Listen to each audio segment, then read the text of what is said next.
Leonor de Brandeburgo y Hohenzollern. Leonor de Brandeburgo pertenecía a la dinastía germana Hohenzollern. Nació en 1599. Su papá era el elector Juan Segismundo y su mamá Ana de Prusia. Dice la crónica que el elector, don Juan, era un glotón incontenible y un borracho que casi no podía respirar por sus dimensiones elefantiásicas y tampoco podía caminar a causa de la gota. Sin embargo, este señor no dejaba de ser un buen hombre cuando estaba sobrio, cosa que no ocurría casi nunca. En 1614, por ejemplo, emitió un edicto de tolerancia permitiendo la libertad de cultos a todos en sus dominios, cosa inaudita verdaderamente en esos tiempos y en estos. En 1616, cuando Leonor ya se estaba poniendo hermosa, el rey sueco, Gustavo Adolfo II de Vasa, del cual hemos hablado alguna vez, que andaba buscando novia, se presentó en el palacio del elector Juan Segismundo para pedir por su hija. El elector quedó conforme con el rey de Suecia. Como proyecto de yerno le parecía fenómeno, pero la madre de Leonor no. Se le cruzó el tipo. No le gustó. A decir verdad, Leonor era codiciada por otros príncipes. Por ahí andaban Guillermo de Orange, Ladislao de Polonia, Carlitos Estuardo de Inglaterra. A Anita de Prusia, la mamá, le parecía que estos príncipes eran mejores partidos que Gustavo de Suecia.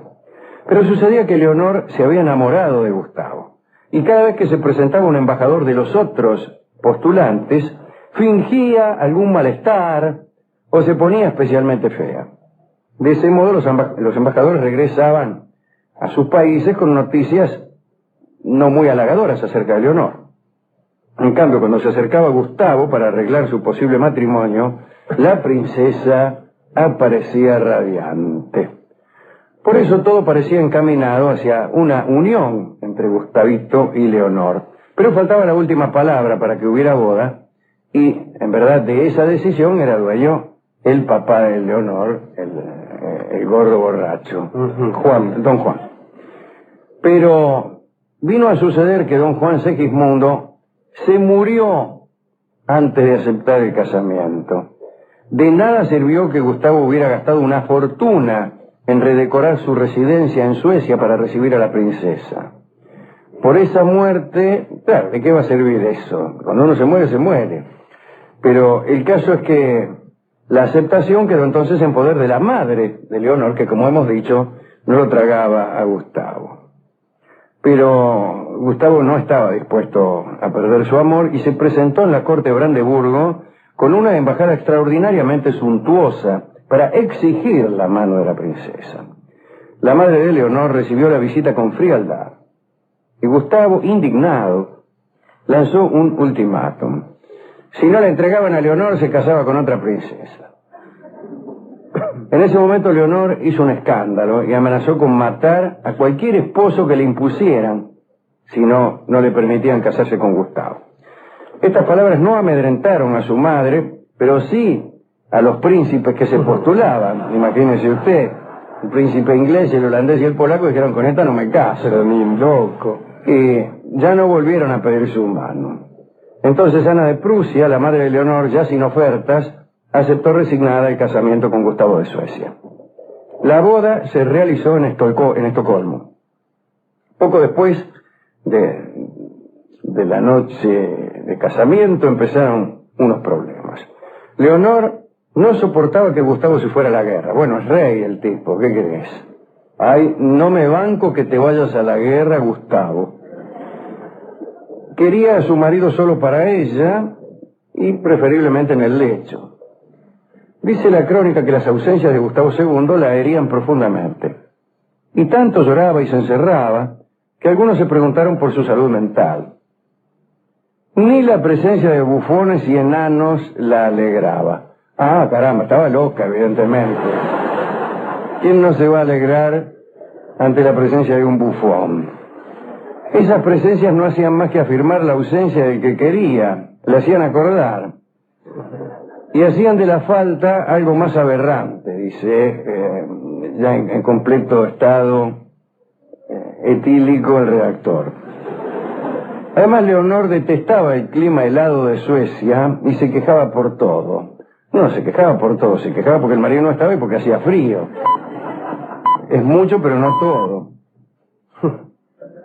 Dice la crónica de ayer, que cuando Gustavo regresaba de sus campañas, ella lo recibía con un frenesí amoroso tan violento que aún antes de ingresar a las estancias privadas, los cortesanos podían observar tocamientos impacientes por parte de Leonor que incomodaban al rey. Imagínense. El primer embarazo de Leonor se malogró. Luego tuvo una hija. La alegría duró poco porque la niña murió al año. El tercer hijo fue un varón que también murió al poco tiempo.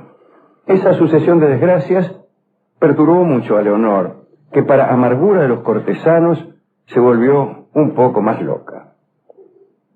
Hubo un cuarto embarazo y Leonor dio a luz a una niña que fue nada menos que Cristina de Suecia, una reina de la que ya hemos hablado. Fue Cristina de Suecia después. Imagínense, no nació reina y con toda su biografía escrita. La reina estaba decepcionada porque esperaba un varón y sabía que después de tantos esfuerzos y de tantas desgracias podía ser muy difícil volver a quedar embarazada. Sucedía que Gustavo, hastiado de todo lo que había ocurrido, ya se daba por satisfecho con el nacimiento de Cristina y no quería saber nada con otro hijo. En realidad no quería saber nada con sostener sus deberes conyugales en el lecho, ya estaba un poco podrido. Entonces la locura de Leonor se desplegó sobre la princesa recién nacida. En su decepción, Leonor pensó que si por accidente la princesita Cristina dejaba de existir, quizá Gustavo volvería a amarla para engendrar otro heredero. Y entonces empezaron las calamidades. Leonor hizo aflojar una viga para que cayera, no para que callara. Las vigas son calladas. Sí, y hacen callar. El caso es que hizo aflojar una viga para que cayera sobre la cuna de la princesa y falló por un tanto así, nada más. En otra ocasión sobornó a una nodriza para que dejara caer de sus brazos por supuesta negligencia a la niña. Esta caída tuvo lugar y Cristina se salvó, pero le quedó mal un hombro. Cuando Gustavo II percibió estos movimientos, empezó a estar más cerca de Cristina y más lejos aún de Leonor. Él mismo crió a su hija, pero no pudo hacerlo por mucho tiempo porque partió a la guerra y murió durante la batalla de Lutzen. Hallaron el cadáver de Gustavo desnudo, le habían robado todas sus pertenencias, ¿no? Lo hallaron desnudo en el barro del campo de batalla. El cuerpo del rey fue llevado a Suecia. Leonor lo lloró por días sin parar y quedó tan ostensiblemente perturbada que perdió la tutela de su hija. La declararon incapaz. Cristina tenía 6 años cuando murió su padre. Se hizo cargo de ella y de Suecia un consejo de regencia. Leonor, arrebatada por los trastornos mentales, se encerró en su habitación, donde guardaba nada menos que el corazón de su marido, encerrado en un tarrito que colgaba del dosel de su cama. Y murió también ella en 1655, a los 55 años, apartada de todos, sentada junto a una ventana, esperando que Gustavo de Suecia regresara de la guerra.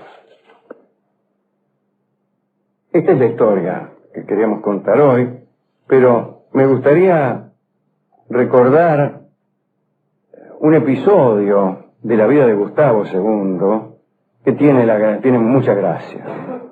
Gustavo, el marido de esta muchacha, decía ser experto constructor de barcos y se pasaba la mayor parte del tiempo diseñando extraños navíos con los cuales confiaba en destruir a cualquier enemigo. Como supuesto ingeniero naval, no le fue bien. En realidad nunca había estudiado ordenadamente aquel asunto. Sus diseños eran invenciones que no tenían mucha consistencia científica. Pero una vez secretamente, Gustavo II quiso que uno de sus trabajos se desarrollara. Entró en contacto con un constructor llamado Henrik, que se sometió a los dictados del rey. Y se empezó a trabajar en la construcción de una nave que se bautizó Vasa.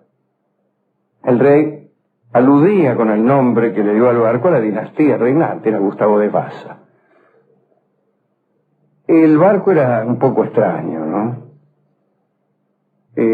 Para armarlo mejor, Gustavo había decidido ubicar una segunda fila muy baja de cañones, que con sus troneras estaba a menos de 1 metro de la superficie del agua. Si el Vasa se hundía un poco, el agua podía entrar por esas troneras, entonces se iría a pique irremediablemente. Bueno, hicieron la salida inaugural en agosto de 1628, desde el puerto de Estocolmo. Se reunió a lo más florido de la corte. El Vasa levó anclas y partió. Una brisa suave lo hizo ladear un poquito, lo hizo escorar. Y el agua entró por los cañones bajos y el barco se hundió en 10 minutos.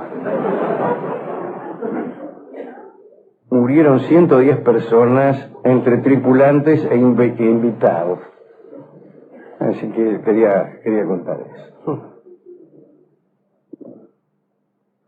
Igual le echaron la culpa al capitán del barco. Se llamaba Sofrin Hansen.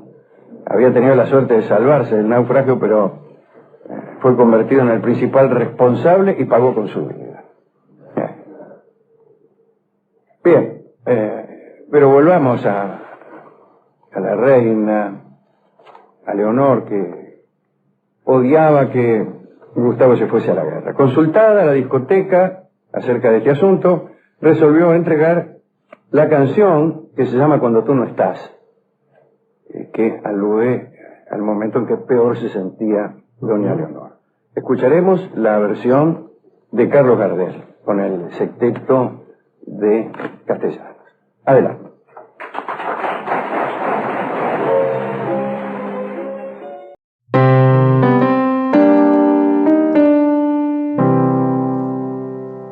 Vamos con esta música a hablar de Leonor de Aquitania.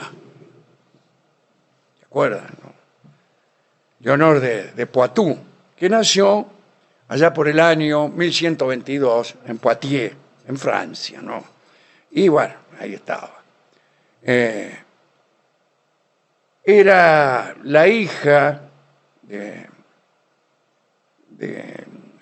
conde, del duque de Poitiers. Bueno, y después murió el padre y ella fue la heredera de ese inmenso ducado que era Aquitania.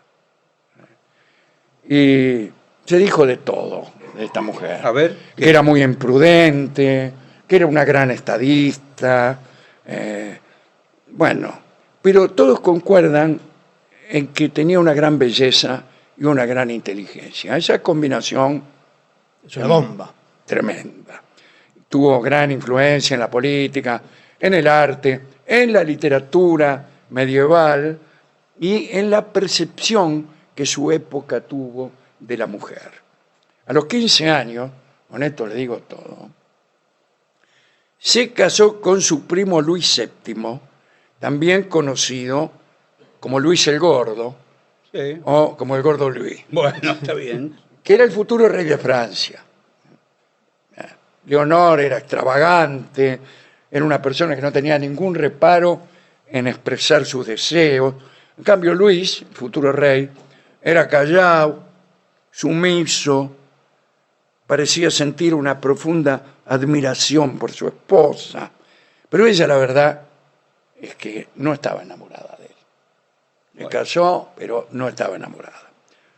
Y, como se ha dicho, Leonor era duquesa, su esposo era heredero del reino, y después, ya casado, se murió el rey de Francia y su marido Luis se convirtió en Luis VII de Francia. Ahora bien, si bien Leonor era duquesa y el marido era rey, ella tenía más poder porque sus dominios eran más grandes, eran mayores. Perfecto. Era soberana del ducado de Aquitania y del condado de Poitou.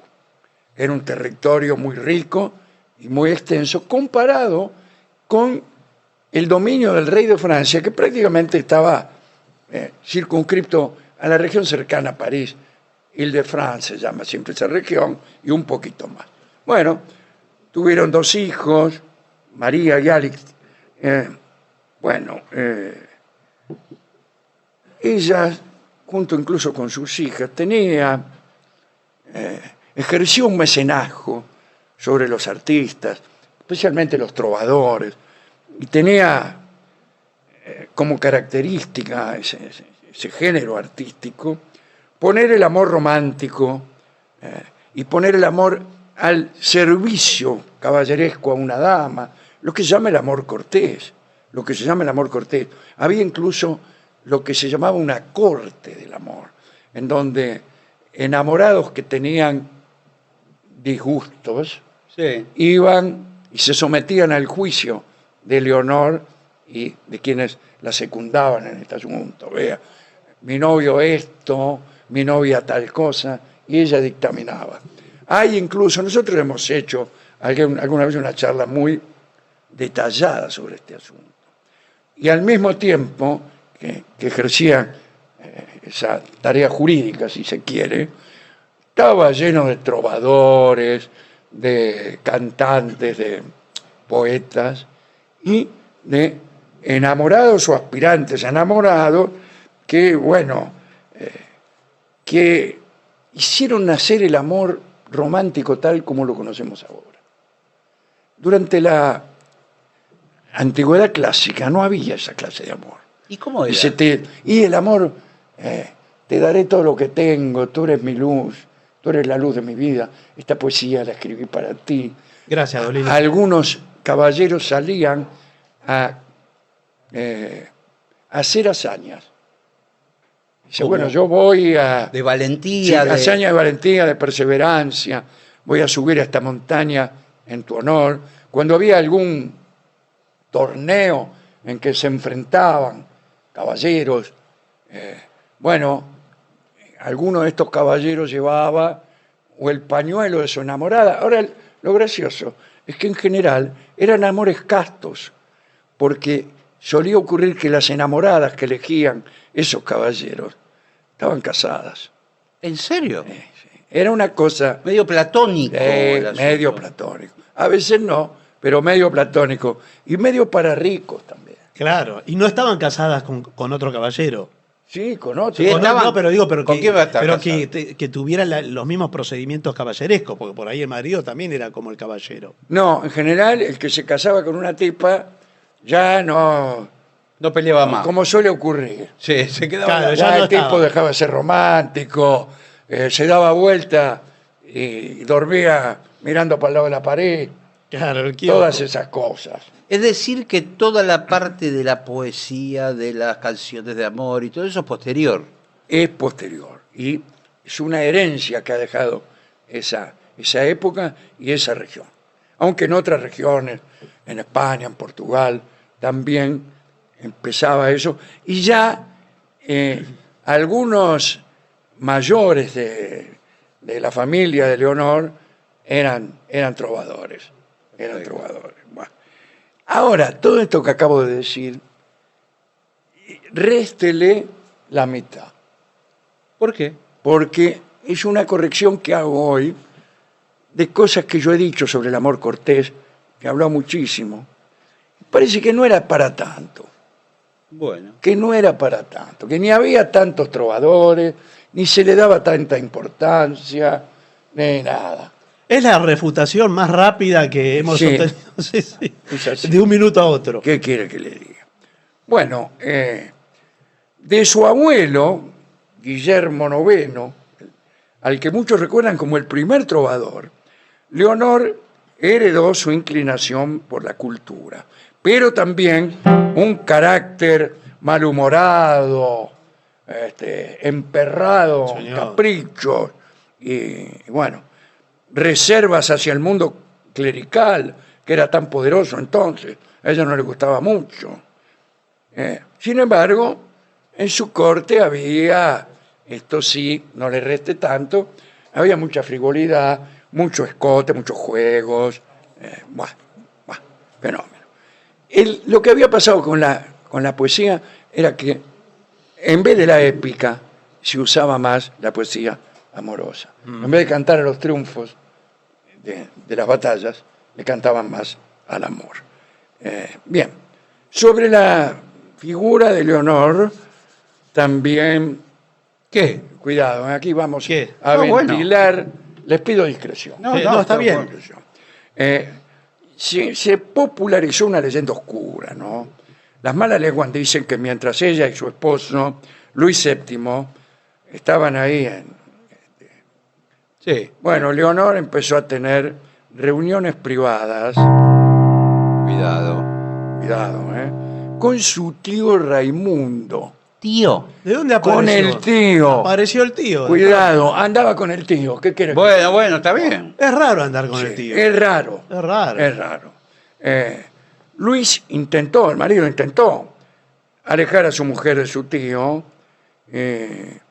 organizó un viaje y ella se negó a viajar. Estaba enamorada. Se quiso separar de Luis. Algo muy revolucionario para aquella época, imagínense. Y sin embargo lo logró. Se separaron de común acuerdo. Y 2 meses después de la anulación del matrimonio con Luis, Leonor se casó, pero no con el tío. Bien. Se casó con Enrique Plantagenet en Poitiers, que era futuro rey también, pero de Inglaterra. Otro rey. Se casó primero con Sí. el rey de Francia y después con el futuro rey de Inglaterra, que enseguida lo fue. Eso se llama casarse bien. No, está bien, No, pero bueno, como pero- mis primas que se casan con un tipo que, qué sé yo, Sí. un Bueno, kiosquero. ponele. Sí, Bueno. sí. Y bueno, no digo que esté mal, pero Pero estas 2 reyes. ¿Puedo hacer estas una 2 pregunta? reyes, Puso un hotel uno después. atrás del otro, es un Sí. agregado mío. No, está bien. Puedo hacer una pregunta inocente. En esa época no se casaban todos los reyes con la reina. Y... Los reyes- Sí, todos había eso como una camarilla. Había como que era. Bueno. Sí, bien. Una endogamia. Bien. Ahora, este tipo, curioso, voy a dar un dato. Hacía muy poco de la batalla de Hastings. En 1066 ocurre la batalla de Hastings, donde aparece un normando que se impone a los habitantes anteriores de Inglaterra, los sajones. Y esos tipos, los normandos, conquistan Inglaterra.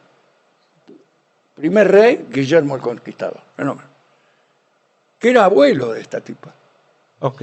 Eran las primeras generaciones después de la conquista de Inglaterra por los normandos. ¿Sabe qué idioma hablaban en Inglaterra? No, El francés. claro. No se hablaba Los inglés. nobles, los reyes de Inglaterra, hablaban francés.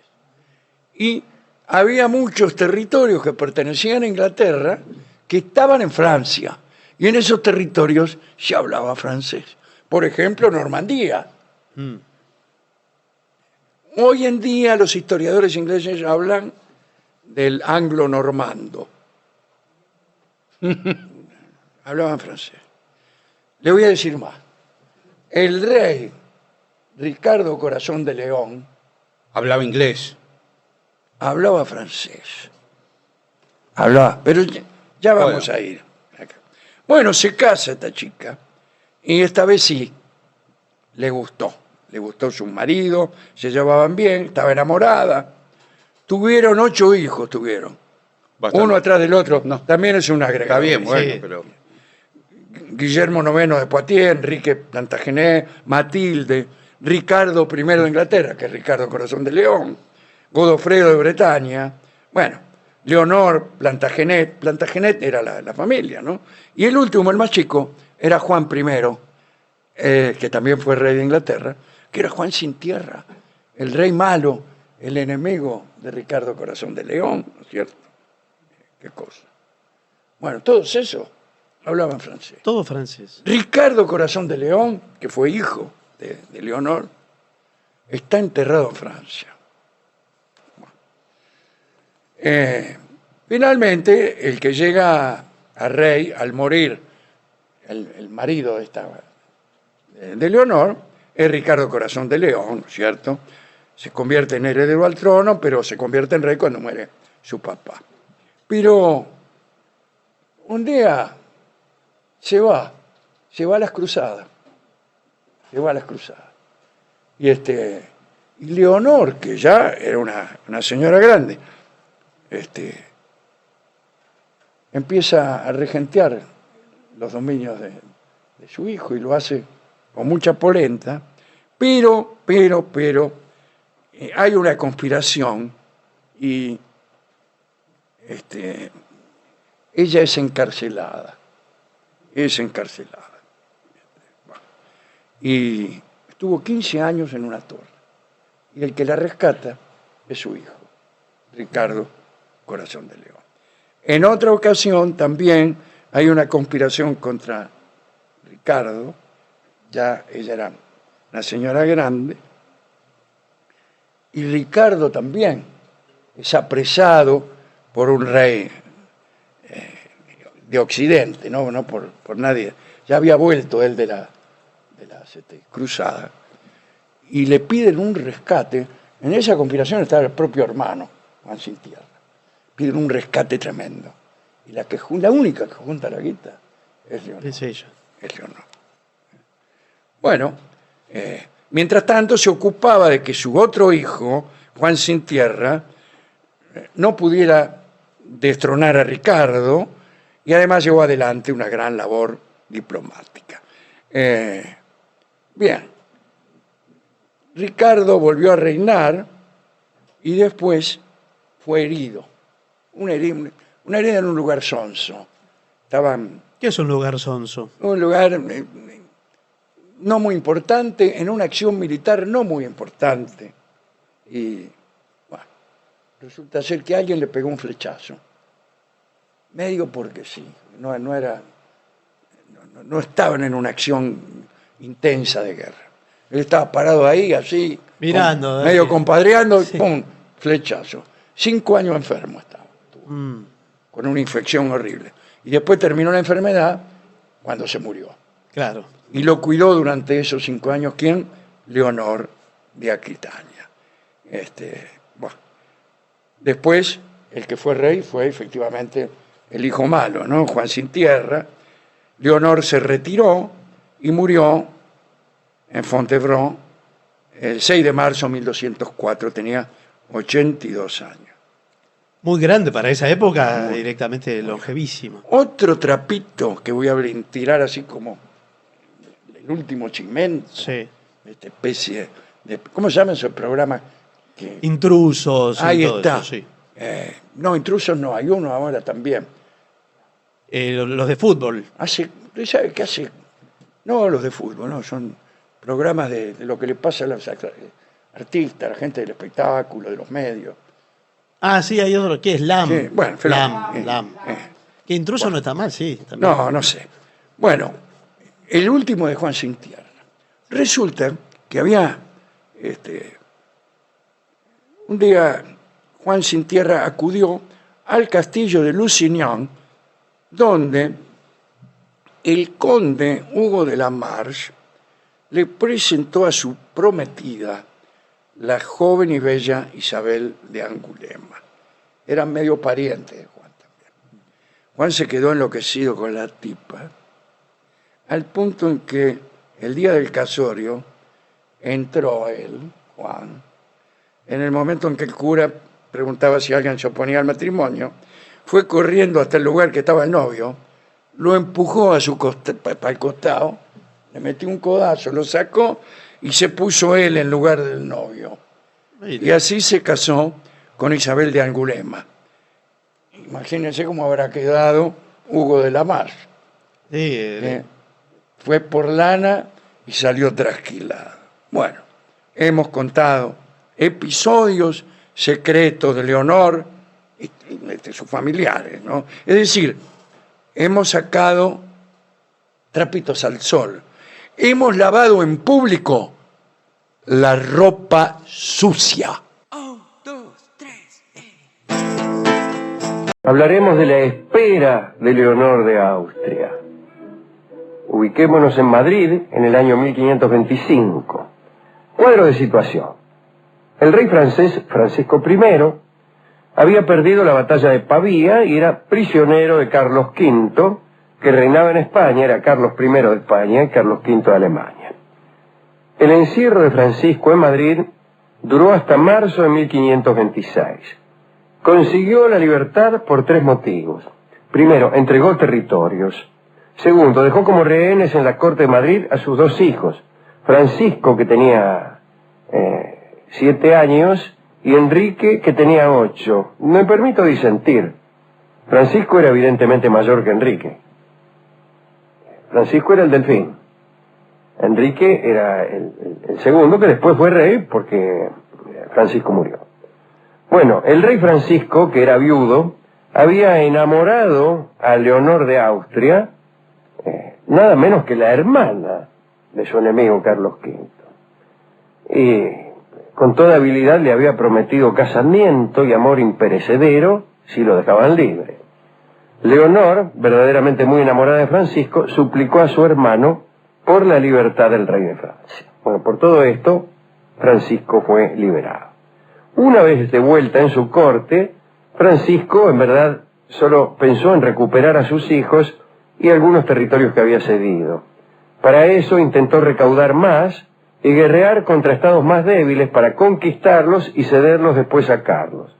En cuanto a Leonor, se olvidó por completo de ella y de sus promesas de amor y se reunió con otras muchachas. En Madrid, 3 años después de la partida de Francisco, sucedía algo distinto.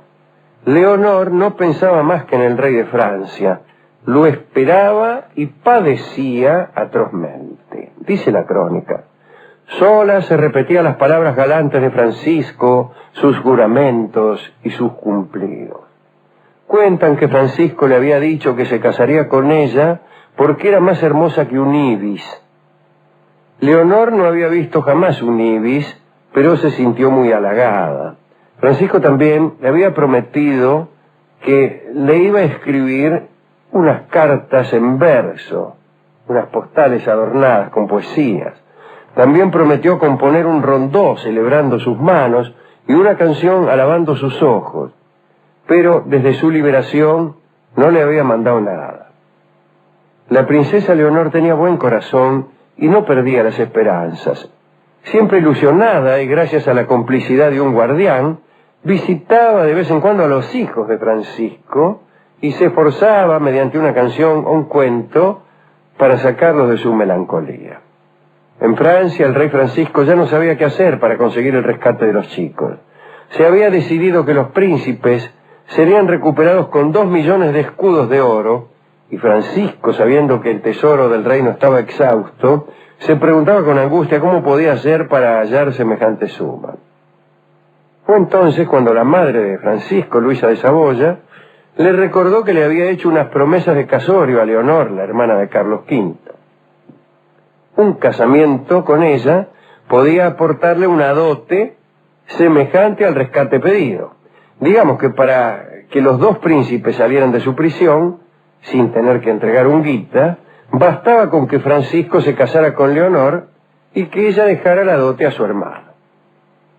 Dice la crónica: Francisco I lo pensó unos días y emergió de sus pensamientos con una resignación que lo empequeñeció algunos centímetros. En verdad decidió casarse con Leonor y lo hizo saber a la corte de Madrid, que inmediatamente aceptó el arreglo. Muchos pueden preguntarse en qué podía convenirle ese casorio a España, si es que tenía que entregar a los hijos del enemigo y encima a la hermana de Carlos. Pero le convenía mucho. Casar a una princesa con el rey de Francia metía a España de lleno en la corte francesa. La cuestión fue que Leonor creyó enloquecer de alegría. Dijo a sus damas de compañía que sabía que Francisco siempre la había amado. La pobre no conocía los verdaderos motivos que habían impulsado a Francisco a casarse con ella. A finales de 1530, Leonor salió de Madrid con los chicos, con los príncipes franceses. El encuentro, ya en tierra francesa, tuvo lugar en Mont-de-Marsan. Francisco, emocionado, se reunió con sus chicos, con sus hijos. Leonor tuvo que esperar unos momentos más para que el rey la percibiera. Por fin, después de 4 años de espera, fue casada con Francisco. Dice la crónica: enervada por la prolijidad de las fiestas que acababan de transformarla en la esposa del rey, vistió un elegante salto de cama y se metió temblando de emoción en el lecho de su amado. Francisco I se reunió con ella gentilmente. Poco después tuvo lugar la coronación de Leonor. El desfile de armas del reino fue extraordinario, pero allí sucedió algo que clausuró para siempre la alegría de la reina nueva. No fue el desfile lo que asombró a los franceses. Delante de Notre Dame, en el primer piso de un edificio, podía verse en una ventana al rey Francisco I con su amante, Anne de Picellet, estrecha y amorosamente enlazados sin ningún pudor. Pocas veces un rey se comportó tan mal en la coronación de su esposa. Hasta el embajador de Inglaterra, sorprendido por aquel espectáculo, dijo que pudo ver una gran intimidad entre las dos personas. Así, aunque consiguió casarse con Francisco y tener su noche de bodas, Leonor supo de su infelicidad apenas fue coronada. Lloró de tristeza en aquellas jornadas que supuestamente la encumbraban, y recién entonces, cuando creyó que lo había logrado todo, tuvo la certeza de que no habría cartas con versos, ni postales adornadas, ni rondó celebrando sus manos, ni canciones para sus ojos. Francisco no la quiso nunca, y la pobre Leonor pasó a ser un adorno más de la corte francesa. ¿A quién quiere dedicar, querido Rolón, esta charla, este episodio triste que acabamos de contar? A los hijos de Francisco, Alejandro. A los 2 chiquitos que quedaron ahí prisioneros. A Francisco y Enrique, que fue rey. Sí, sí. Imagínese, ¿no? Qué degenerado, Francisco, tomárselas él y dejar a los pibes. Déjeme de bromar. Pero bueno, cuando uno es rey es así, quiere ocuparse del reino. Discúlpeme, me voy. Está bien, llévese los pibes. No, los pibes quédeselos usted. Bueno, hemos ido a la discoteca y no había ningún disco. Así que como Francisco había prometido una tarjeta postal, escucharemos el disco Tarjeta Postal, cantado por mí mismo, pero con el acompañamiento, el bello acompañamiento de Fernando Marzán, Christine Breves y nuestro querido Dimitri. Así que oigamos Tarjeta Postal en consideración a la no enviada postal que había prometido Francisco I.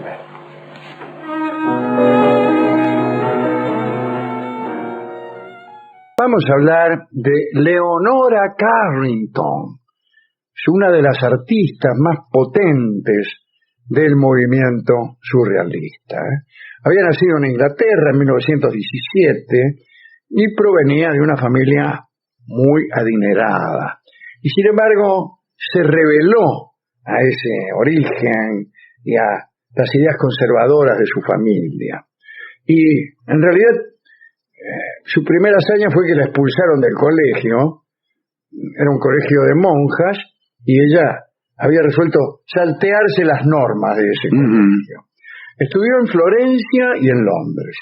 Creció rodeada de mitos celtas que le contaba su mamá, Maureen Moorhead, pero además de su mamá, estos mismos cuentos se lo contaban su nana y su abuela. Pero al parecer, siendo jovencita, Leonora se sentía atrapada en una jaula, incómoda en la alta sociedad a la que pertenecía. Su padre, Harold Wilde Carrington, que era un hombre de negocios, se oponía a los intereses artísticos de Leonora. Él esperaba que tras debutar en un baile en el lujoso Hotel Ritz de Londres y ser presentada en la corte de Jorge V, que era el rey, su hija encontrara un futuro próspero en la alta sociedad. Pero los deseos de Leonora eran otros. Se escapó de su casa. Yo ya me lo veía venir. Sí, bueno. Se escapó de su casa a los 20 años, se fue a París y allí conoció al pintor alemán Max Ernst, amigo de este programa, de quien se enamoró y con quien convivió durante 3 años. Imagínenselo al viejo, como estaría. Se convirtió en una de las pintoras más famosas del surrealismo y también se rebeló a dicho movimiento. El primero se rebeló ante los intereses conservadores de su familia. Exacto. Entró en el surrealismo y después se rebeló ante el surrealismo. Era rebelde. Ella había entrado a este grupo por Max Ernst, que era, por cierto, uno de los artistas más cotizados de esa corriente. Muchas veces se reunía en la mesa del café Le Demagon con Dalí, Miró, Breton, Picasso, Luis Buñuel, que no era pintor sino cineasta, pero bueno, era todo surrealista. Ninguno de ellos la intimidaba. A Leonora no le gustaba Dalí, por ejemplo. Dijo cuando lo conoció que le parecía un español cualquiera. Bueno, sí, en cierto modo parece un español cualquiera, si uno lo mira de esa manera. Una vez consagrada, tampoco le hacían mucha gracia a los galeristas, quiero decir, los que andaban por las galerías, ni los periodistas, no llevaba sus pinturas a las ferias, y por ese motivo vivía muy humildemente. Incluso ya más adelante en su vida se mudó a México, y su casa de México en Colonia Roma también era muy humilde. En 1938 expuso con el grupo de los surrealistas. En sus obras hay muchos animales reales e imaginarios, híbridos entre insectos y mamíferos. Produjo pintura, escultura, grabado, joyería y escribió dramaturgia, novela y cuento. El estilo de sus cuadros, que son hermosos, lamento que este no sea un programa de televisión, lo lamento por otras razones. Sí, poco, cada vez menos. Claro, pero cada vez menos. Sí. El estilo de sus cuadros tienen influencias del Bosco, por ejemplo, su versión de Las Tentaciones de San Antonio, donde aparece un San Antonio cubierto con el velo blanco de la pureza, y la tentación simbolizada por mujeres con togas de colores y un chancho a sus pies, que representa lo impuro. La atmósfera del paisaje parece del siglo XIV, y esta obra se subastó en 2014 y llegó a valer 2.600.000 euros. Ella no sabía que sus cuadros costaban tanto dinero. Unos años antes de morir, alguien le dijo que una de sus obras se había vendido por 1.600.000 euros, ¿no? Se lo tomó como una broma y no lo creía. Bueno, las creaciones de Carrington entrelazan la autobiografía y la ficción, lo cotidiano pero también lo mágico. En sus obras aparece la mitología, el hermetismo, la cábala, la literatura fantástica. Con Max Ernst vivían en una casa cerca de Avignon, que compraron con la ayuda de la mamá de Leonora. Y bueno, pero venía de una familia. ¿Viste cómo cayó al final? Claro. A manguear para el bullón. Bueno, esa casa humilde conserva todavía hoy pinturas hechas por Ernst y por Leonora en la fachada, en la escalera. Mira. Hicieron la pintura. Se revalorizó la casa. Sí. Durante la guerra, Ernst fue llevado a un campo de concentración. Ella quiso salvarlo y volvió a España y trató de conseguir un visado para él. Y el papá de Leonora, que la creyó loca, la ingresó en un manicomio en Santander, donde estuvo 6 meses. Y allí le hicieron de todo. Estuvo atada, desnuda, muy medicada. Al final se escapó con ayuda de un amigo que se casó con ella para conseguir el visado para entrar a los Estados Unidos. Y bueno, se fue. No volvió a ver a su padre nunca más. Bueno, el viejo ya me estaba cayendo mal. Sí, el viejo no. Desde la página 1, no. También se distanció de Max Ernst, que ejercía mucha influencia sobre ella en su arte y en su vida. En una de sus obras está Max sosteniendo una linterna verde con un caballito chiquito encerrado adentro de la linterna, ¿no? A Leonora le gustaban mucho los caballos y aparecen en sus obras con frecuencia. Podrían ser representaciones de sus sentimientos, ya que a veces aparecen libres corriendo en los campos y otras veces petrificados o atrapados en una lámpara, como en el retrato de Max Ernst del año 39. Escribió el libro Memorias de Abajo. Sí. Luego de haber salido del centro psiquiátrico donde lo mandó el papá. En el libro relata algunas de sus experiencias allí, incluso una violación que sufrió en Madrid, fue esto, por parte de un grupo de oficiales. También hay relatos de ficción. Ella escribía muy bien realmente. Sí. En 1934 viajó a México y se hizo mexicana, quiere decir, se naturalizó. Allí se casó primero con el poeta Renato Leduc, que es el mismo Leduc que después ayudó a salvar miles de refugiados republicanos españoles. Bueno, este matrimonio duró 4 años, pero continuaron siendo amigos con Leduc. Publicaron juntos 15 fabulillas de animales, niños y espantos, un libro de poesía que fue escrito por Leduc e ilustrado por Leonora. Separada del poeta, se hizo amiga de Remedios Varó y gracias a ella conoció al fotógrafo húngaro Emérico Csiky Bajcs, con el que se casó y tuvo 2 hijos. Era de mucho casarse. Sí, no, está muy bien, pero viendo, una linda historia. Sí. Edward James se convirtió en su mecenas y poco después se consolidó como una de las mayores pintoras. Fue fuente de inspiración para autores como Octavio Paz, Carlos Fuentes y el cineasta Luis Buñuel, 3 mexicanos de los más ilustres de la historia de México, por cierto, ¿no? Entre sus obras más importantes está El mundo mágico de los mayas, que es un mural creado para el Museo Nacional de Antropología en México.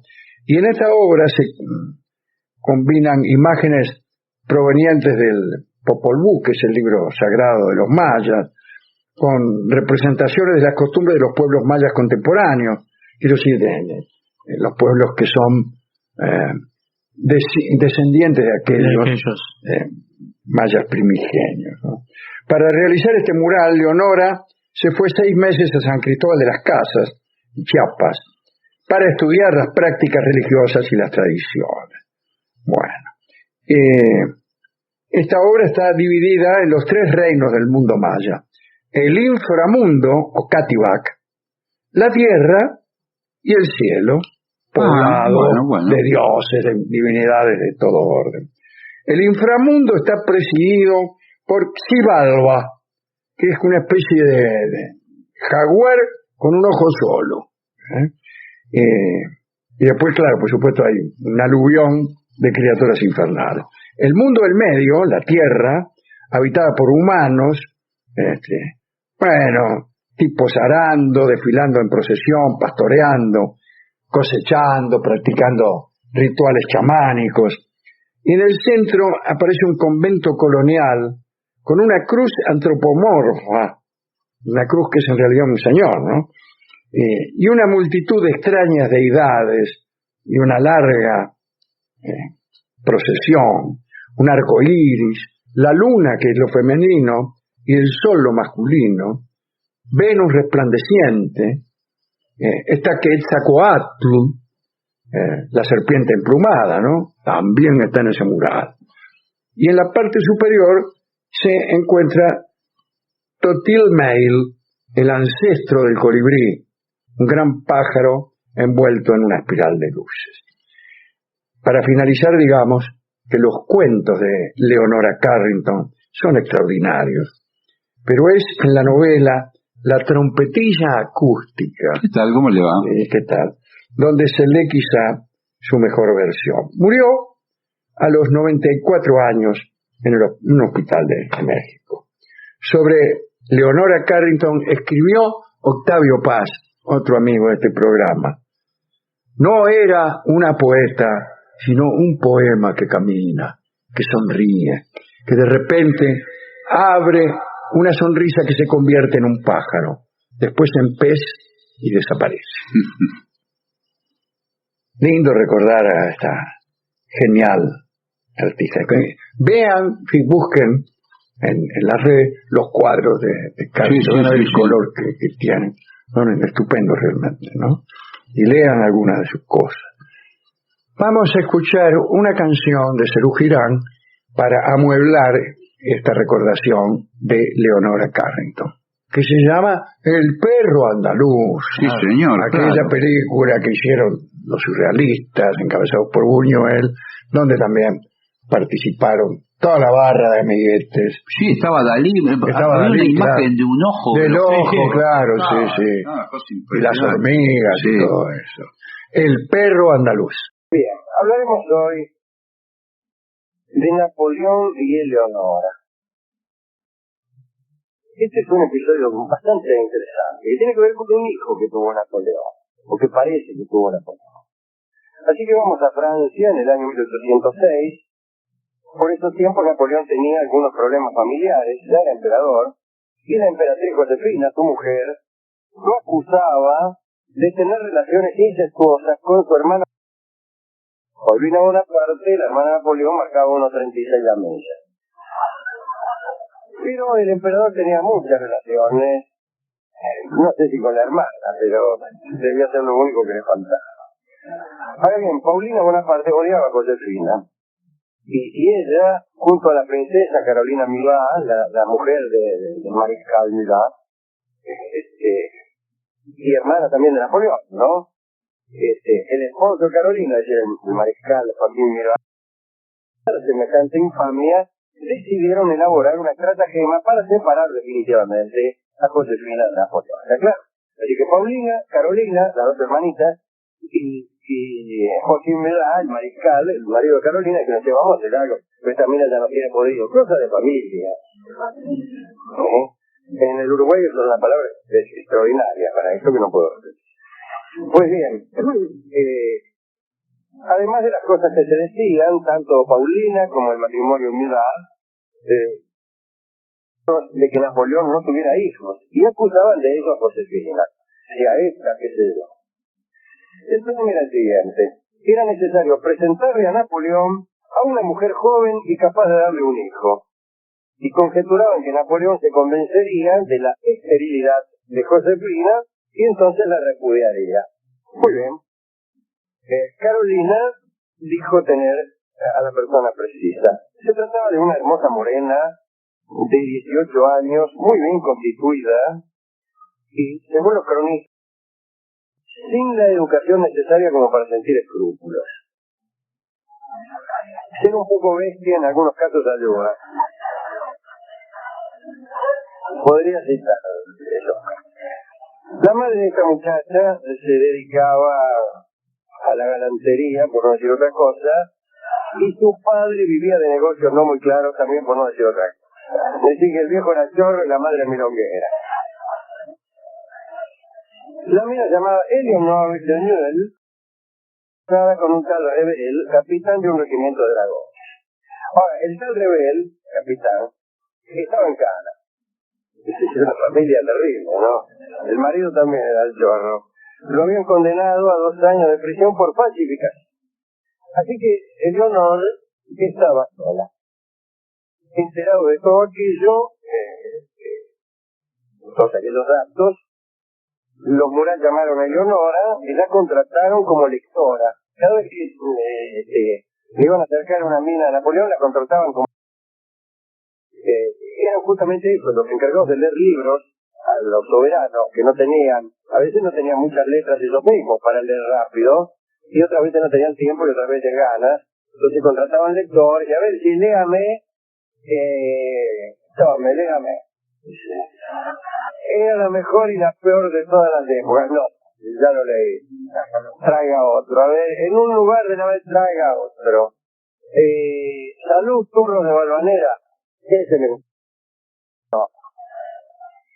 Y la contrataron como lectora. Y tiempo más tarde, Carolina dijo, esta muchacha cumplirá exactamente lo que nosotros le decimos. Es viciosa y ama el dinero. Todo saldrá bien. Es estupendo conseguir a alguien en quien confiar.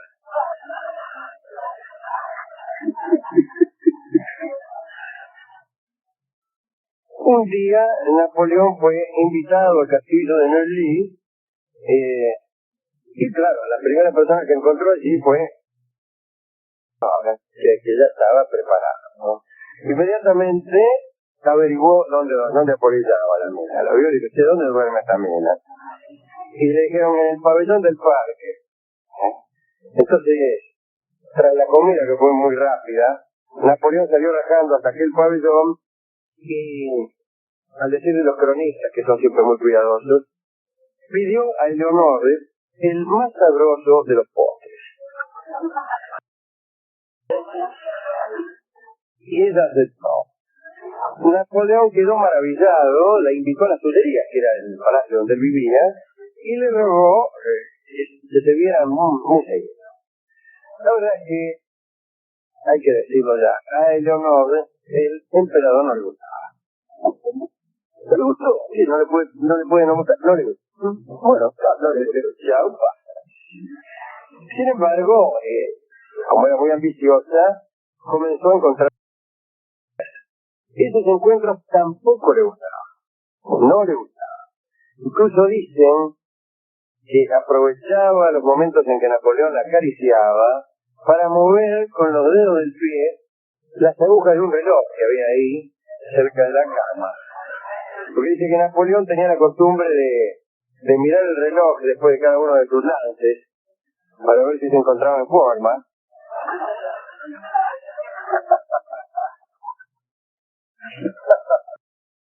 Se sobresaltaba porque veía siempre que se le veía explotar y se vestía a toda velocidad y regresaba corriendo a sus ocupaciones, que es justamente lo que quería Eleonor.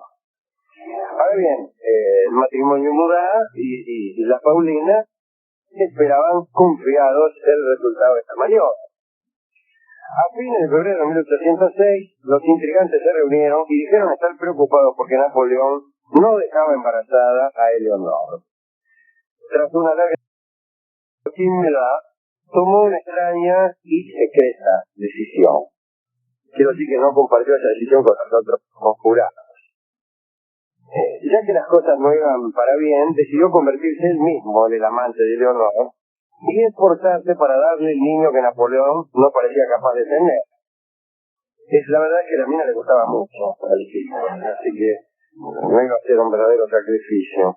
Y aquella misma noche, sin decir nada a su mujer, fue hasta lo de Eleonor, la empujó hasta el lecho y la poseyó concienzudamente.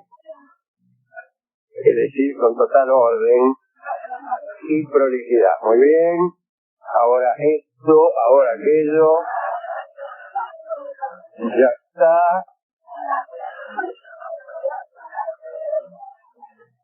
Parece que Eleonor no era muy expresiva, porque no hizo ningún... pero imaginó que gustaba mucho entre la familia. Y esta situación, a saber, el paso de Murat por aquel lecho, se convirtió en un hábito.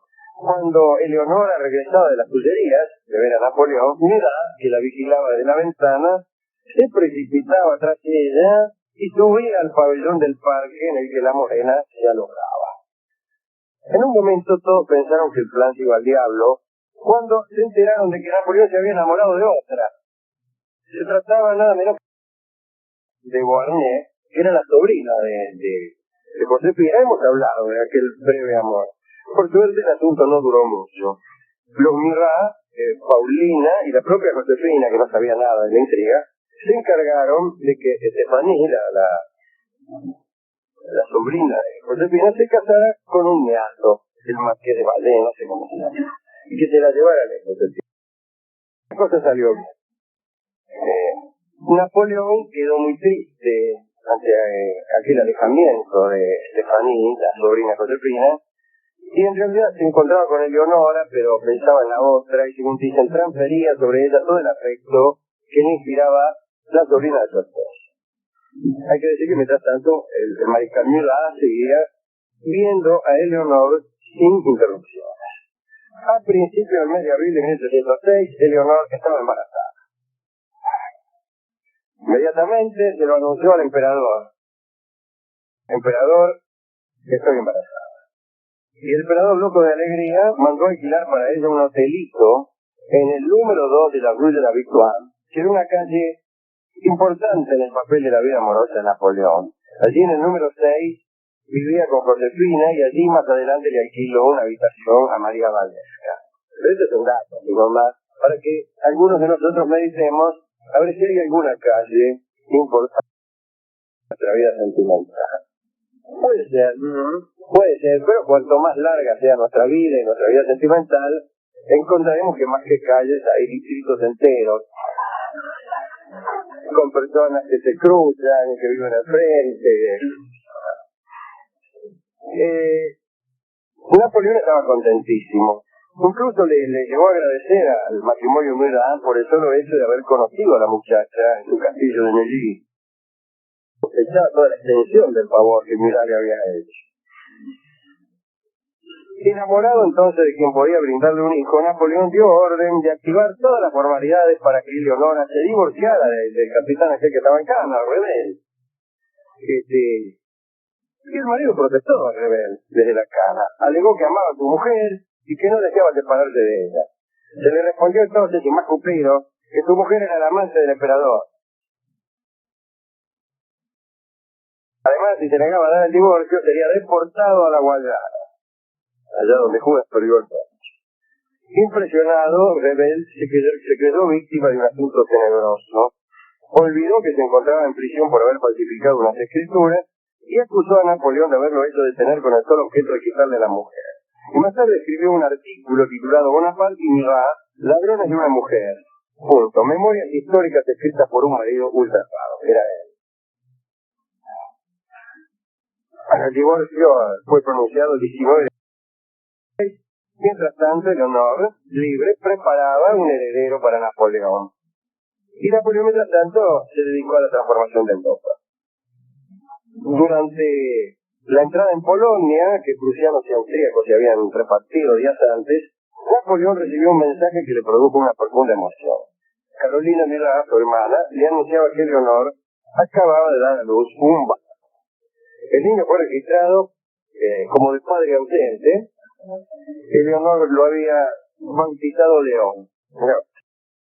Napoleón le envió cientos de cartas y le hizo llegar dinero, joyas, obras de arte. Tras el nacimiento de León, Eleonor no conoció límites en la corte. Bonaparte le concedía todo lo que ella pedía, así que el asunto había funcionado. Nunca se supo de quién era hijo el chiquito ese León, pero podemos decir que Leonor reinaba y faltó poco para que Bonaparte compartiera su corona con él. Cuando regresó de Polonia, Napoleón Victoire, donde Eleonor lo esperaba con el pequeño León. Y bueno, él estaba maravillado, se hacía llevar al chico al Palacio de las Tullerías, y ahí le daba bombones, juguetes, y parece que el emperador de medio continente, para hacer reír al hijo, gateaba, soplaba en una trompeta, imitaba a las gallinas poniendo huevos, y hacía ruidos indecentes. Es todo lo que hacemos para hacer reír a nuestros niños. Se sabe que los hijos son personas que se ríen especialmente ante los ruidos indecentes. Bien. Josefina, pobre, se había convertido ya prácticamente en una dama de compañía, ya se acercaba a la separación, Y esto sucedió poco tiempo después, a fines del año 1809. Por un instante, Napoleón pensó en reconocer públicamente a León y designarlo como su sucesor. Pero después le tuvo miedo al escándalo y abandonó. Y en ese momento rompió con Eleonora. La verdad es que Napoleón se había enamorado de otra muchacha en Polonia. Esta muchacha era nada menos que María Walewska. Y fue María Walewska en realidad la que tuvo que ver con la ruptura con Josefina. El emperador se quedó con el hijo. El hijo fue confiado a una madrina que lo educó bajo el nombre de Macon. En 1815, antes de abandonar París, se preocupó Napoleón por la suerte. Una fortuna incalculable. Y León vivió una existencia agitada, perdió gran parte de su fortuna en el juego, se lanzó a la política, quiso batirse a duelo en 1840, nada menos que con el futuro Napoleón III. Abrió procesos a su madre, a la pobre Leonor, que marcaba unos 35 la milla, y más tarde fracasó en aquellas elecciones legislativas de 1848. Bajo el Segundo Imperio se casó con la hija de su jardinero, tuvo 4 hijos, y en 1861 murió en Pontoise, oscuro, olvidado y en la miseria. Y aquí termina esta historieta del hijo que creyó tener Napoleón y que a lo mejor era de Joaquín Murat, el mariscal. Es también la historia de León, que pudo ser hijo de Napoleón y en cualquier caso lo era de Murat. Y vivió una existencia oscura, pudo ser sucesor del imperio y terminó casándose con la hija de jardinero. No tengo ningún comentario. ¿Qué quiere que diga? ¿Que es mejor ser emperador de los franceses que el marido de la hija de jardinero? No lo sé. No estoy seguro de eso. No sé, a la madre de él siendo amante del emperador no le iba demasiado bien. No era muy feliz, quiero decir. No, porque no le gustaba el emperador. Es preferible una hija de jardinero que te guste o una actriz que no te guste. Esto es así. Se te tiene que gustar.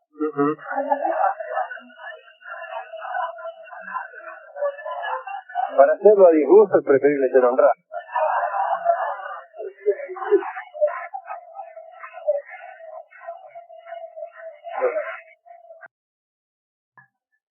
Pues bien, le dedicamos esta charla entonces a León Macon, al hijo de Murat o quizá de Napoleón, vaya a saber. Después Napoleón tuvo su hijo, el desgraciado rey de Roma, ¿no? Un muchacho que murió tan joven y que quedó ahí cautivo de los Habsburgo. Pero de ese hablaremos otro día. También se lo podemos dedicar a Paulina Bonaparte, que participación aquí, pero que era bellísima y rapidísima. Porque estaba buena, nomás te lo dediqué. Estaba buena, ¿qué quiere? Que no se lo dediquemos. Era fácil. Era fácil. Y si no nos gusta mucho es el marido que estaba en Cana y que se enojó. Sí, no estaba en condición de hacerse el guapo, ¿no? Memorias de un marido que es ultrajado no es un mal libro. No, el papel de marido ultrajado no tiene buena prensa, pero bueno. El ultrajado debería ser también un marido silencioso. Me ultrajaron buena suerte, vive 100 años contento. Bien. Hemos ido a la discoteca a buscar discos de hijos, de madres. Enternecedor también, como Napoleón jugaba con los chicos, les tocaba la trompeta y les cantaba canciones obscenas.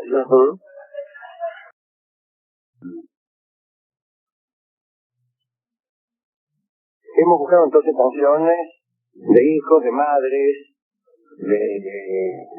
de intrigas palaciegas. No había ninguno.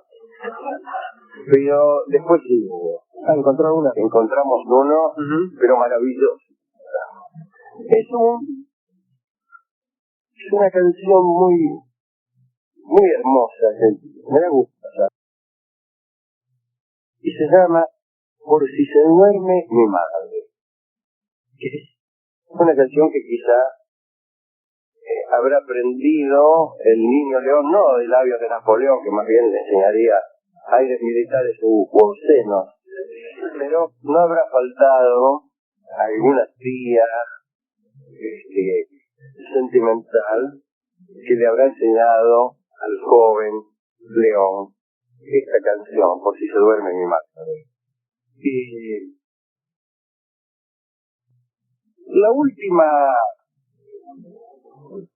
idea que se me ocurre es muy banal, pero tengo ganas de decirla. Debe ser una cosa buena ser niño. Debe ser interesante ser niño. Y disfrutar sin presentimientos, sin cinismos, de cosas tales como el padre de uno fingiendo que pone un huevo. Después uno ya abandona esa del niño, esa dignidad, ese lugar, no sé saber cómo llamarlo, y la inteligencia, el cinismo, el descreimiento, el presentimiento, la experiencia, nos hacen abandonar ciertas ingenuidades que ya no nos permiten reír de un señor que finge que pone un huevo. Casi todos abandonamos esa ingenuidad, salvo algunos que se hacen humoristas de la televisión.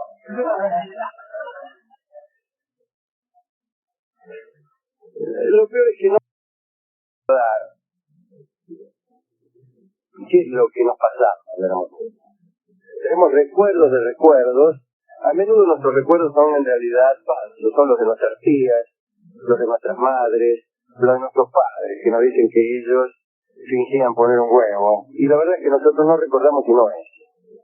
Recordar cómo eran nuestros ojos de niño, qué pensábamos del señor que ponía huevos, es imposible. Es imposible, salvo que uno viniera a tener una revelación que a mí me gustaría tener. Me gustaría saber qué pensaba realmente yo en aquellos años y no qué me dijeron después que yo pensaba. Me gustaría saber quién era yo y no lo que me dijeron que era. Así que lamento decirles que casi ninguno de nosotros tiene verdaderos recuerdos de su infancia, sino unos recuerdos que nos han impuesto nuestros mayores. Habría que hacer un poco de revisionismo. Es posible que las tecnologías más recientes, como los videos y las grabaciones, nos permitan rescatar siquiera un poco de nuestra verdadera potencia infantil. Pero no creo tampoco, no creo. Uno en un video es un chico que corre en un cumpleaños. Y mi infancia no era un perfecto cumpleaños, por suerte. Bueno, escucharemos entonces Por si se duerme mi madre en la maravillosa interpretación de Amalia de la Vega. Adelante. Hablaremos hoy de Napoleón, pero poquito, ya que el protagonista es el señor Suffand y la panadera Leonor. Son una panadera y un tipo del pueblo de Niort, en Francia. Así que vamos a ubicarnos en Francia en tiempos de la caída napoleónica. Eran los momentos posteriores a los 100 días, aquellos en los cuales Napoleón había salido de la isla de Elba para volver a tomar el poder, y después de 100 días vino la derrota de Waterloo. Napoleón salió entonces hacia el puerto de Rochefort con la idea de, él tenía allí 2 fragatas a su disposición, y él pensaba rajar América, tenía la idea de emigrar a América. Pero Fouché batió a la flota británica las intenciones de Napoleón, y la flota impidió aquella fuga, y como usted sabe, finalmente Napoleón terminó embarcado. Primero estuvo así en la puerta de Londres, y lo embarcaron después rumbo a la isla de Santa Elena, donde finalmente murió, ¿no? Y andaban, algún día vamos a hablar de aquel viaje en el Northumberland, se llamaba el barco, y había dos señoras la señora de Bertrand y la señora de Montholon, que eran dos conocidas ninfómanas. Y estaban en aquel viaje, formaban parte de la comitiva de Napoleón, y se habían hecho el propósito de acostarse con toda la tripulación. Y naturalmente hubo una competencia entre ellas, porque nunca faltaba un cruce y por ahí estaban compitiendo por un oficial, por un maquinista, por un grumete. Y una de las principales diversiones de aquel tedioso viaje hasta Santa Elena fue aquella competencia entre Madame Bertrand y Madame Montholon para ver cuál de las dos completaba aquel propósito de acostarse con la tripulación entera del Northumberland. El caso es que estamos en aquellos días. Napoleón todavía no había embarcado, iba camino del puerto de Rochefort. Cuentan que cuando Napoleón tomó la decisión de retirarse, se le acercaron muchísimas de sus antiguas amantes para pedirle que no lo hiciera. Además, por devoción, incluso las menos avispadas en política, se convirtieron en espías, en consejeras, y le proporcionaban advertencias y en algún caso hasta fueron seguidas. Pero Napoleón las escuchaba poco, pero sí las amaba sostenidamente en aquellas jornadas de despedida. Con quien más se encontraba era con una dama de lectura de la reina Hortensia de Holanda, a quien según las crónicas le gustaba hacerse acariciar. Está muy lindo, ¿eh? Bueno. En el viaje de París a Rochefort, vamos a la anécdota propiamente dicha, la breve anécdota esta noche. En ese viaje sucedieron algunas cosas. Y hubo una aventura estupenda que contaremos esta noche, en la que participó Napoleón como personaje secundario, como cómplice involuntario de una historia de amor. En la localidad de Niort, camino de Rochefort, desde hacía un tiempo, un señor llamado Louis Souffin cortejaba a la viuda de un panadero. Muy bien. La dama, la panadera, era hermosa y se llamaba Leonor. Había pasado a ser la dueña de la panadería después que el panadero se hizo finado. Pues bien, aquella dama parece que no le daba ni 5 de bolilla a Louis Souffin. Dice el cronista: a fin de darle largas, la mujer adoptó la costumbre de contestar que se convertiría en amante de Louis el día en que Napoleón se parara delante de la panadería. Que es como quien dice nunca. Sí, Cuando los sapos críen cola. el día que las vacas vuelen. Claro. Exactamente. ¿Cuándo serás mi amante?, le preguntaba Louis, y Leonor le contestaba: el día en que Napoleón se pare en esta panadería. Muy bien. Este caballero, que jamás entendió esos dichos como un rechazo, ¿no?, sino como una dilación, sintió surgir en su alma una insensata esperanza cuando supo que el emperador pasaría por Niort en su escape de París. Louis Souffin se informó sobre la ruta que iba a seguir Napoleón para dirigirse al hotel La Bola de Oro, disculpen ustedes. Qué lindo. Y vino a enterarse por los guardias que Bonaparte debía pasar por la calle donde estaba el negocio de la panadera. Era, claro, muy difícil que la calesa imperial se detuviese precisamente en ese paraje. Por lo tanto, había que ayudar a la casualidad. Claro. Cosa que Louis Souffin se dedicó a hacer con entusiasmo y minuciosidad. Minuciosidad sería mucho mejor todavía. Bueno, venía ahí la hueste de Napoleón, ¿no es cierto? Atravesaron Chartres, Châteaudun, Vendôme, Tours, Poitiers, y finalmente llegaron a la pequeña ciudad de Niort, 1 de julio de 1815. Unas horas antes de pasar Napoleón por la panadería, Souffin se dirigió a un estanque cercano y capturó varias ranas. Después se las metió en el bolsillo. Después se dirigió hasta la calle indicada, hasta la panadería, a esperar el paso imperial. Se mezcló con la muchedumbre y esperó.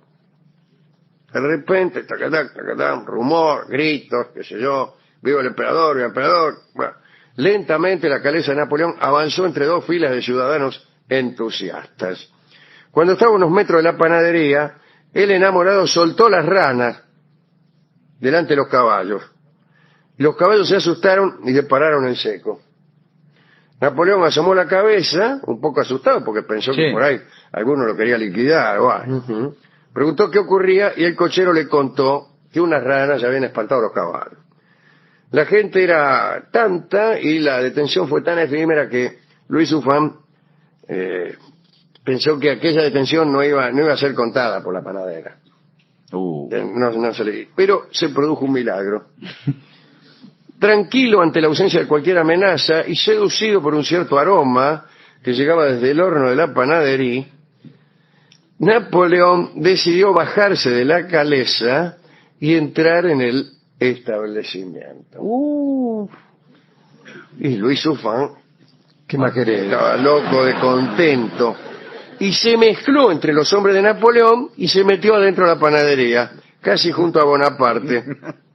Ya el emperador estaba por hacer un pedido a Leonor cuando Luis, haciéndose el experimentado, gritó: «Sírvale al emperador aquella hogaza del medio». Napoleón agradeció la sugerencia, cruzó 2 palabras con Luis acerca del pueblo y las condiciones del camino y se fue lo más contento. Leonor quedó estupefacta.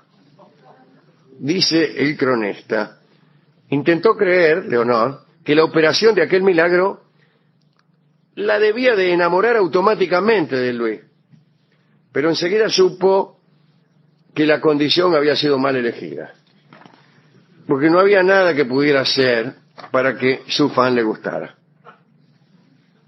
No le gustaba. Y entonces pensó que debía haber sido más contundente en la imposibilidad de su exigencia. Y entonces quiso huir, porque vio que su fan se le acercaba y le decía: «Ahora no tienes derecho a negarte», mientras enarcaba la ceja, ¿no? Y Leonor salió corriendo, salió rajando. Y sucedió algo muy curioso. Los vecinos, que la habían visto muchas veces hacer esa falsa promesa, la rodearon y la instaron a corresponder a Luis, porque estaban indignados por el incumplimiento. Entonces la empujaron hasta una granja y le dijeron que tenía que pagar su deuda. Poco después, dice el cronista, bajo la custodia de un pueblo vigilante, el joven pescador de ranas se unió, por decirlo así, alegremente y por única vez, a la panadera. Cuentan que la panadería cerró. La dueña pasó a vivir a Vendôme y se hizo borbónica ferviente. No me diga que no le gustó esta historia. Mucho. Bueno. Claro, esto nos enseña que cuando uno contesta livianamente, voy a ir a tu casa cuando tal cosa suceda, hay que pensar que en una de esas sucede, ¿no? Lo mejor es decir no. Sí, claro, es cierto. Claro. No deja lugar a dudas. ¿A quién quiere dedicar esta charla, Rolón? A Leonor, A la pobrecita, panadera. bella, hermosa y acosada por O sea, este un pueblo. por un pueblo que Gente- cree que el amor es cosa de promesas Sí. y de cumplimiento. Bueno, no, como creen muchos, Alejandro, que vienen a decir, pero si vos me prometiste Vos me que me ibas a amar dijiste, toda la claro. vida, me dijiste que me ibas a Que querer. cuando Napoleón viniera a la panadería. Sí. Bueno, esto demuestra qué difícil que es hablar con alguien. Hoy hablábamos de la inteligencia hace un ratito con respecto a la música. El amor no es un arte menor tampoco. Digo, y qué difícil que es hablar con alguien que es incapaz de entender una metáfora. Sin embargo, este gilazo vino a ligar. Por eso, digo, Algo ligó, ¿eh? por no entender la metáfora, por bruto, Claro, ligó algo. claro. Y déjeme dedicar esto a Madame Bertrand y su amiga la Montolón. La Montolón, que es así. Y iban a por toda la Sí, tripulación. Sí, señor, todo, desde el capitán hasta el último perro. Bueno, vamos a ilustrar esta charla sobre Leonor la panadera con un tango que me pedía casualmente, es un tango muy poco usual, que me pedía un oyente recién. Por mail. Por mail. ¿Tiene que ver con el tema? tiene que ver con el tema, se llama Pan Comido. Es como le decían después a Louis Souffrant. O quizá pan comido en relación a la hogaza que se comió Napoleón. No hubiera estado mal, desde luego, el tango pan, y tampoco hubiera estado nada mal falsas promesas. Pero tenemos el tango pan comido, porque justo lo ha pedido un oyente, y este programa se caracteriza por cumplir los pedidos de los oyentes casi antes de que estos sean formulados. Especialmente antes de que sean formulados. Después, rara vez. Es virtud de algunos de nosotros el saber cumplir con lo que se nos pide antes de que se nos pida, pero nunca después. Escucharemos la versión de Jorge Vidal, la versión de este tango, Pan Comido. Adelante, negro. Bien, hablaremos de algunas historias de Luis Napoleón y las mujeres en el Fuerte Ham, donde él estaba preso. Resumen de la historia, ¿por qué estaba preso ahí? Durante la época de los Reyes Borbones, que contemos que era sobrino del emperador. Luis Napoleón era sobrino de Napoleón Bonaparte. Durante la dinastía que sucedió a Bonaparte, en el año 1840, Luis Napoleón viajó desde Londres a la costa francesa y quiso tomar, un especie de golpe así, los cuarteles de Boulogne. Él pensaba que todos los soldados iban lo iban a tomar por el tío, digamos. Claro, iban a pasarse de su lado creyendo que eran todos bonapartistas. No sucedió así y lo metieron en cana. Y la sentencia era cadena perpetua. Mandaron al fuerte de Ham, tenía dos compañeros, Montholon se llamaba uno, el otro era el doctor, no, está mal escrito acá, Conon se llamaba, Conon, Coneau. Monsieur Conon. Y estaba el criado de Napoleón, Celan, que aunque había sido indultado, prefirió acompañar a su señor. En cuantito lo encerraron en la fortaleza, Luis dijo que iba a aprovechar todo el tiempo que iba a estar en cana, que era mucho, pues ya que era cadena perpetua, imagínate vos, en cultivar el espíritu. Entonces hizo traer un montón de libros, y empezó a leer todos los libros uno tras otro. Dice acá que preparó también un gabinete de física para hacer experimentos. En realidad la especialidad de Luis Napoleón era, ¿cómo se llama esa ciencia que estudia la artillería? Era la artillería. La balística. La balística. Entonces, le gustaba hacer cálculos y experiencias acerca de los ángulos más apropiados para que las balas de cañón o los cohetes a la congreve, yo qué sé. Claro. Que era una disciplina cara, las acciones de su tío también, el tío de él, ¿no? Cayeran en el lugar preciso, etcétera, etcétera. Bueno, el caso es que también era cantante. Le gustaba cantar. Y cantaba entonces con el Montholon, con uno de sus compañeros, cantaba dúos de ópera. Parece que cantaba bastante bien. Pero claro, se aburrió, imagínate vos. Y empezó a extrañar la actividad que a él verdaderamente le apasionaba, que era seducir señoritas. Y entonces, lo primero que hizo fue mandarle una carta al ministro del Interior para ver si derogaba aquella disposición conforme a la cual le estaba rigurosamente prohibido hacer entrar minas al fuerte.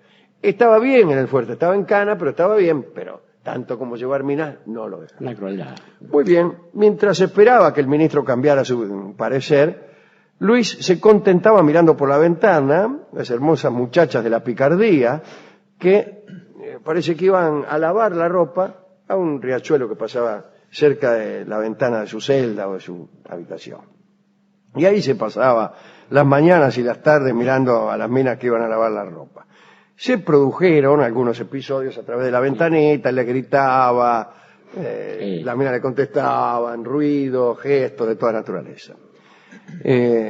Un día, el criado, Felen, fue a avisarle que había una actriz, acá dice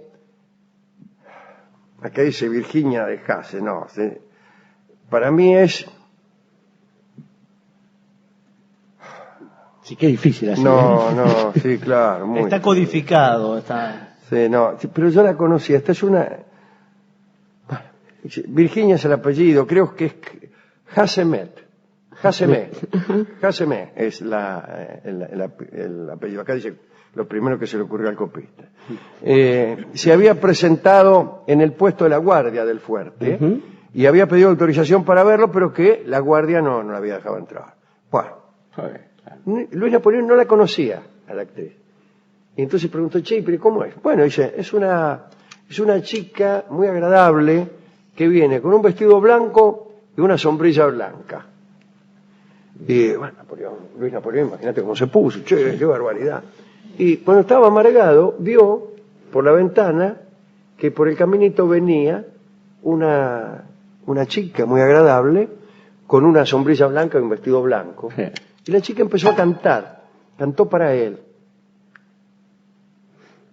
Cantó varios números de distintas operetas y bailó para él y le tiró besos y se fue. Nunca volvió a verla a él, ni siquiera después cuando fue emperador. Nunca volvió a verla. Bueno, muy bien, y ahí estaba, ¿no? Viendo a ver qué podía hacer. Unos días más tarde, vio una mina que venía por el camino y el príncipe, jugando de puro aburrido, le hizo señas con la mano como diciendo vení. Y la mina, que conocía la identidad del prisionero, quedó enamorada y no más. El criado, tenía permiso para pasearse por la ciudad y fue a buscar a esta chica e inventó un plan para hacerla entrar con la complicidad de un portero con el que se había hecho amigo. Y así la pudo meter dentro. Y una tarde, la chiquita esta que se llamaba Elena se encontró con Luis Napoleón. La hicieron pasar, ella le besó las manos, el príncipe le ayudó a levantarse, bueno, se amaron, ¿no? Por no decir otra cosa. No la ayudó entonces. Y Elena se hubiera quedado a perpetuidad en la celda del cautivo, pero Luis la convenció para que se fuera. Porque en realidad Elena era un poco ruidosa. Gritaba, halagaba al príncipe con voz chillona, y además vista de cerca era medio fulería. Y cuando en días sucesivos llegaron varios pedidos de esta chica para volver, Luis Napoleón le mandó decir por el criado que las medidas de seguridad se habían extremado y que mejor era rajar. Elena igual, eso sí, enamorada, iba todos los días, se ponía en la ventana y Luis eludía mirarla y se fastidiaba porque ella ocupaba el mejor lugar que quizá podría ocupar alguna otra dama. Por suerte, el criado le solucionó el problema entreverándose con la mina, ya de tanto andar hablando y eso. Luis renovó las esperanzas de algún nuevo encuentro, porque resulta que Madame Renard, la esposa del portero de la fortaleza, tenía como costurera una hermosa mujer de 20 años que vivía ahí, o iba todas las tardes ahí al fuerte. Era una mujer que se llamaba Leonor y era famosa por su busto. Causaba el comentario general por su busto. Qué buen gusto, decían todos. Claro. Y Luis la miraba desde la torre, que naturalmente es el mejor lugar para mirarla, y se enamoró. Un día Madame Renard le encargó a Leonor que fuera a llevar la comida al prisionero. Leonor se presentó y Luis le dijo: creo que vuestra educación ha sido un poco olvidada. Quisiera perfeccionarla. ¿Aceptaría venir aquí 2 horas por semana para que os enseñe historia, sintaxis y ciencias? Leonor aceptó con el permiso de Madame Renard y dice el cronista que el día de la primera lección Luis le enseñó un poco de gramática y después no. Bueno, todo el mundo estuvo enseguida al corriente de estas relaciones, príncipe y la costurera, no solo ahí cerca del fuerte, sino también en París. La gente componía canciones, así, los caricaturistas dibujaban a Luis Napoleón con, qué sé yo, con un libro en la mano y Leonor en la otra, etcétera. Ella soñaba, aprendía incluso lo que Luis le enseñaba, en fin. Y un día sucedió algo curioso. Se presentó en el fuerte, disfrazada, una antigua amante de Luis, Madame Gordon. Le dijo que había hecho arreglos para que él pudiera escapar. Y Luis, después de escuchar la oferta, dijo, gracias, querida mía, pero me encuentro muy bien aquí. Madame Gordon se retiró confusa, pero Luis en realidad prefería estar con esta chica, Leonor, Claro. Y no en libertad. Sí. Así que se quedó ahí. Una mañana de agosto de 1842, Leonor entró en el despacho de Luis y le dijo, mira, Luis, estoy embarazada. El príncipe se sobresaltó. En realidad era un canalla. Es una rata. Y buscó una frase agradable que pudiera hacer creer que la noticia le causaba placer. Después pensó que el cuerpo de Leonor iba a cambiar, que podía tener problemas con las autoridades. Eso lo ensombreció. Leonor dijo que en cuanto la situación se pusiera molesta, se iría lejos con una tía. Entonces Luis, tranquilo, la besó. En febrero de 1843, Leonor abandonó el fuerte, dio a luz en lo de su tía, al hijo que bautizó como Eugenio Alejandro Luis, y después volvió. Y quedó otra vez embarazada. Pero, sí. El nuevo niño nació en 1845. Mientras tanto, Napoleón siempre en cana, llevaban 3 años. Le dieron el nombre de Luis Alejandro Ernesto. Leonor pensó que acababa de dar a luz a un segundo príncipe heredero, ¿no? De la corona imperial. Claro. Pero las decisiones de Luis la sacaron de su error, ya que a principios de 1846 tuvo lugar la famosa huida de Luis Napoleón. Luis huyó del Fuerte Ham disfrazándose de albañil y rajó. En realidad ya había empezado a cansarse de Leonor y decía que la doble maternidad había apagado los atractivos de la muchacha. Y antes de escaparse, en vez de contarle a Leonor cuáles eran sus planes, simuló estar enfermo y le pidió que abandonara la fortaleza por unos días, que se rajara. ¿Qué tipo? Ella insistió en cuidarlo, pero él aseguró que era un enfermo insoportable. La besó, chao. Llegó la evasión, se fue Luis Napoleón a Francia, tejió sus alianzas, se encumbró, llegó al poder y no la vio nunca más. Sí. Son todos iguales. Ella se casó en 1858 con un tal Pedro Lieu y se instaló en París, en un piso cuyas 5 ventanas le permitían ver el lugar donde vivía Luis. Por las noches se paseaba cerca del palacio, donde ella había soñado que iba a vivir con su marido. Sin embargo, estos 2 chicos que tuvo fueron muy bien tratados por Luis. A uno lo nombró conde y al otro no sé qué. Tuvieron vidas rumbosas, más o menos prósperas. Hay cartas conmovedoras de los chicos. Y esta es la historia de Leonor y del amorío que tuvo en la cárcel, ¿no? Donde estaba encerrado Luis Napoleón, que luego sería Napoleón III de Francia, y se casaría con Eugenia de Montijo y no con él, sino con esta. Así que deben desconfiar las niñas a quienes los presos del Fuerte Ham les hacen señas desde las ventanas. Efectivamente. Y los presos del Fuerte Ham, que acostumbran a hacerle señas a las niñas, deben desconfiar de aquellos datos que emparentan a las mujeres, como un vestido blanco y una sombrilla blanca, porque no siempre puede aparecer debajo de la sombrilla aquella dama que uno espera. Pero en cualquier caso, querido Alejandro, me parece que es bueno pensar en esas mujeres que han pasado por el lecho de Luis Bonaparte, que no se merecía quizás a ninguna de ellas, ni siquiera a la feucha, ¿no? a la fiera que él descubrió después. Y sí, en esas mujeres que, digamos, suelen, en todo caso, lavar las ropas sucias en privado, que hacen que la vida de uno sea un poco más agradable sin reclamárselo nunca, y que finalmente transforman las sucias vestiduras de un prisionero miserable en auténtica ropa blanca. Ropa blanca es el candombe que vamos a escuchar a continuación en la voz de Libertad Lamarque. Adelante.